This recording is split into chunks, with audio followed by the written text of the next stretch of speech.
Ce réseau néo-nazi n'est malheureusement pas isolé. D'une manière générale, la liberté pratiquement totale qui règne sur Internet, qui se joue des frontières, permettent de créer des réseaux qui peuvent se révéler donc très dangereux. Aux sites néo-nazis, antisémites, on peut ajouter des réseaux de pédophilie, de prostitution ou encore de trafic de drogue. Valérie Fourniou, Céline Remlinger.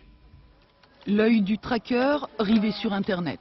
Un jeu de patience semé d'embûches pour Marc Nobel, avant de remonter jusqu'à la source des extrémistes et leur nid d'aigle, comme ce site néo-nazi du groupe CHS.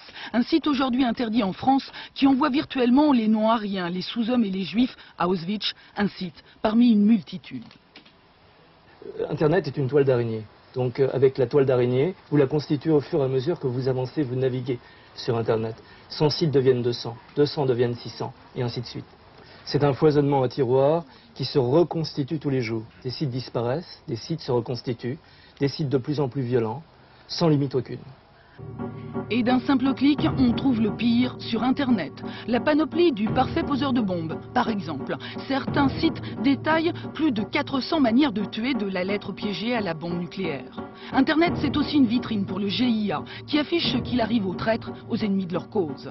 Plus interactifs, les adorateurs de Satan conversent sur le meilleur moyen de tuer leurs voisins. Mais dans la constellation des sites extrémistes, le gros de la troupe, c'est l'extrême droite. Les révisionnistes de tout poil pour une nation blanche et aryenne. Une présence que ne peuvent ignorer les fournisseurs d'accès, ceux qui vendent le droit d'entrée à Internet. En tant que fournisseur d'accès, Internet, là c'est beaucoup plus difficile à contrôler en amont, de par l'univers extensif d'une part et infini d'Internet. Ça coûterait très cher, en fait. C'est pas seulement une question de tout, c'est une question d'infaisabilité technique. Pourquoi? Où est-ce que vous mettez des millions de personnes à contrôler chaque site? Expliquez-moi comment vous faites. Certains juristes, eux, ont une réponse. Il suffirait que les pouvoirs publics considèrent ces fournisseurs d'accès comme les complices des extrémistes. Car pour l'instant, malgré les lois françaises, les professionnels de l'Internet peuvent vendre un abonnement à n'importe qui.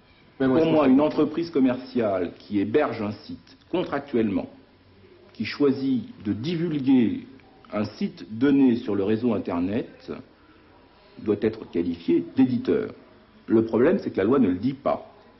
Et même si la France votait une telle loi, le problème ne serait pas réglé pour autant. Un site déménage vite. Avant leur arrestation, les néo-nazis de CHS avaient déjà trouvé la parade. Aujourd'hui encore, leurs amis émettent en toute tranquillité depuis le Canada.